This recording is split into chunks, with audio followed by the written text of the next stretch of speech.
चार चांद लगा देगा। Myntri Rangbah ke Jylla Meghalaya Konrad ki sangmah nin ke sngi ula Plie bontli Projek Babadam ha West Garo Hills ha ke jing don langjong ulam phangi ng dorba tha an ke Jylla Meghalaya u Thomas e sangma bat Myntri ke nat PHE Marcus Marak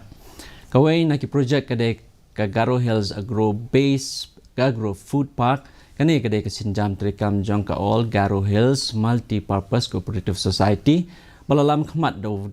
father sani mavelil ya kani ka pak labe tingka ka sarkar Jylla ka jinglot ka bakot khatsan po new like lord tingka bat hangni ka don ka mustard processing unit cashew processing unit high tech food lab ginger processing unit solar power plant but absently ki cold storage unit habakran ha ka jingilang Myntri Rangbah ula ang ba ka sarkar Jylla ka latre na ka banta ban ai jingkrshan ya kinong rep ha ka Jylla shu la Plie ru ya ka arikanat processing unit but bu mau nong rim bante ya ka PS sangma shopping complex ha Babadam. Cabinet processing plants is here, and as you can see, this is what we have been trying to do by promoting processing and ensuring that the farmers' incomes goes up and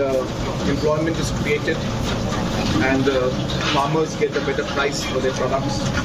I'm very happy to see that this is one of the processing plants. Like this, there are many processing plants in different parts of the states that are coming up, and we'll continue to